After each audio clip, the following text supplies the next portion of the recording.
Beep, beep, beep, beep. How are we, folks? Somebody will say something about me wearing my Valdulican jumper in the comments. It's bound to happen. Happens every time. How are we? Good peeps, all right? What have we got for you today? Right, okay, so don't, right? Become more a teacher, subscribe, join as a guest, right? Buy me a coffee. Or you can PayPal me. Help me out if you can.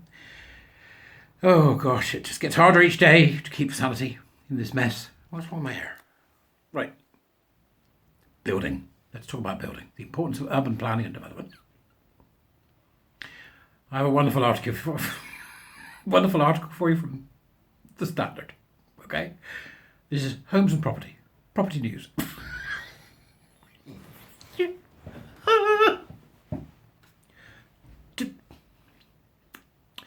Developers call for government to make cities more welcoming to women and girls.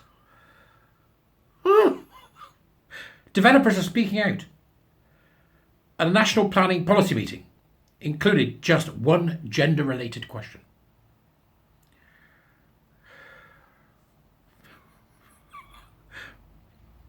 And then it's got a picture, right, of girls at a school in Barking recently co-developed a park that better met their needs, right? Now, I'm okay with this, right? Let's get lots of input about urban planning.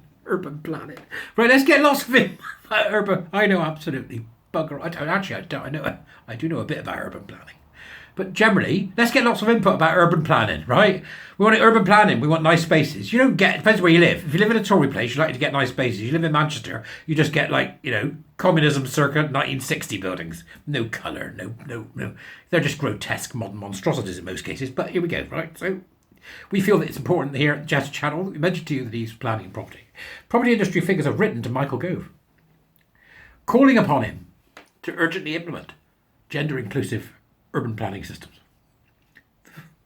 The letter was prompted by the recent National Planning Policy Framework consultation, where only one question asked was related to women, lumping them in with other vulnerable groups in a point about street lighting. Wilmot Dixon, L&Q and Gleeds are among 18 organisations that have called upon the UK government to focus on designing and delivering public spaces that are fun and judgment-free for cisgender and transgender women and girls. There you go. So men and women. Let's get this straight here. Wilmot Dixon, L&Q and Gleeds, these aren't small people, right? There's 18 organisations are calling upon the UK government to focus on designing and delivering public spaces for men and women. Who thought this was a good idea? The open letter to the Secretary of State for Levelling Up, Housing and Communities highlights the lack of consideration for women and girls when it comes to urban planning. Designing inclusive and equitable public spaces for women and girls is not just a matter of safety, said Stephen Bell, Chief Executive Turley, the independent advisor on the built environment. It is about creating a system that listens to and embraces the diverse needs and experiences of women and girls, he added, including men. No, he didn't say that, I did, but including men. Trans builders. I don't know what's going on. We must create a system that guarantees full equity in the public realm. Now, let's introduce the word equity there. It should be planned to be, a good space, and there should be lighting and everything that you need, right? But what's that got to do with the TQ plus nutters? I've no idea at all, right? We must create a system guarantees them full equity in the public realm. I'm okay with that. Everybody's okay with that. When they're talking about equity there, they're saying that it must be accessible and that it must, that's right. It's about the public realm. It's not about anything else. It's about how we walk down a street. And we want good lighting. We want police presence and all that sort of stuff. It allows them to live their lives freely and fulfill their potential. Now, I wasn't aware that there was a problem with people living their lives freely and fulfilling their potential because of street lighting or because of how somewhere was planned. The UK must adopt a gender mainstreaming strategy, is the next headline. The single gender-related question asked at the NPPF consultation was, do you think that the government should bring forward proposals to update the framework as part of next year's wider review to place more emphasis on making sure that women, girls and other vulnerable groups, women and girls aren't necessarily vulnerable groups, this is lunacy, and other vulnerable groups in society feel safe in our public spaces, including, for example, policies on lighting and street lighting. Just do it for everybody to be safe. What's wrong with you? But focusing on safety measures alone is not enough, argued the letter writers. Instead, the UK should adopt the strategy of gender mainstreaming, a United Nations-backed policy. for integrating the perspectives of women as well as men in design and urban planning. They've got themselves in the right pickle with this, haven't they? The letter highlighted the work of White Architecture, a London and Stockholm-based architecture studio that found girls and young women report playing in parks much less than boys do after the age of 8. Can't be surprised.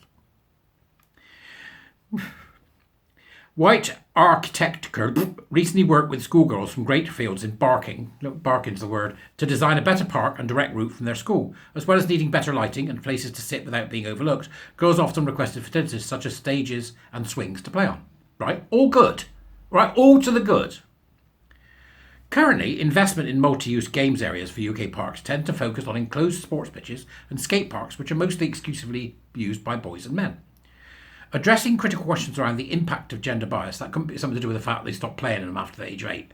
Addressing critical questions around the impact of gender bias within the urban design, property and planning sectors remains a critical blind spot in the NPPF that can no longer be ignored, said the letter to Gove. Remember, they're talking about gender bias here, they're talking about trans and non-binary and all the usual nuttery, right? It's not about women. Women are just a cover. A consequence of the male-dominated nature of both the UK's planning sector and political systems, which actually have given us a pretty good country, by the way, haven't they? All right? Is that many of our cities and towns outrightly fail to meet the needs of the millions of women and girls who make up over half the UK's population. But they also mean men. Is that right? Have I got that right? Men and queers. The Qs. TQs. Cities such as Vienna and Barcelona have already integrated gender mainstreaming policies, while Glasgow has voted to implement a feminist town planning strategy that will address issues such as building more public toilets. Amen to that. Gender mainstream policies are not limited to improving street lighting to help people feel safer on the streets. Vienna implemented more than 60 initiatives in the city, widening pavements for pram access, adding more public seating, and building social housing designed for and by women. Though I don't know why women need different houses to men, I don't know. Normally you just give them a space, and then they make it however they want it to be as an individual. Women often take on the bulk of care work in communities, so need good public transport outside of commuting hours. Okay? Why would everybody have a problem with that? Barcelona is addressing this with an urban mobility plan to create a better public transport network, which will also help it meet sustainability goals. Here we go. The UNESCO ESG. Here we go, the goals, right? As well as encouraging the NPPF to implement gender mainstreaming as a strategy, the letter suggested that the government should gather more data on the gendered ways that people move through cities. Now, I understand what they mean. Genuinely, I do, right? Okay? What they're saying is, women will take a more lighted path. Men, I will also take a more lighted path. Some men don't give a toss. I do. Men are more likely, more at risk of violence in the street than women anyway. So it's a very strange idea. But lighting should be good for everybody. I don't understand it. They also called upon the government to support local planning authorities and developers with practical guidance on gender-inclusive design and planning. The consultation on updating the NPFF happened as part of the government Levelling Up and Regeneration Bill, which was passed into law in October 2023. A finalised revised planning framework has yet to be released, but it is expected sometime this autumn. Right? So all of this they're talking about now was based on that one paragraph that I read out at the beginning. I'll now read it out for you again, so you can retrospect it, right? Wilmot Dixon, L&Q and Gleeds are among 18 organisations that have called upon the UK government to focus on designing and delivering public spaces that are fun and judgment-free for cisgender and transgender women and girls. That entire letter is just nonsense because it doesn't recognise that there are only men and women. So there you go. They're now infants in planning. Expect trans buildings shortly, trans post office, trans KFC. Yeah, we'll have a non-binary boots. Right? You'll be walking down the street. You'll have like a cycling path. There'll be a trans path, right? Which is like next to the cycling path where they'll all walk down because they get priority. It infects everything. That's the point. Right? But this is the weirdest infection I've come across yet. What are your thoughts? Do let me know in the comments about this trans and non-binary architectural, urban and civil development programme. What a load of guff.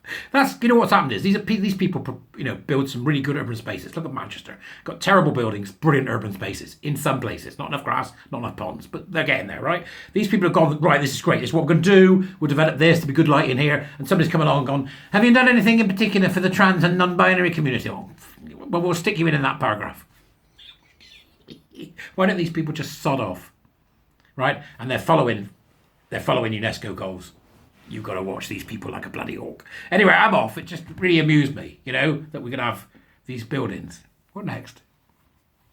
Asexual cinemas. Oh! This is Pansexual Park. As you can see over there, we have a non-binary pond, and these are trans ducks, also known as chickens. I'll see you later. Bye.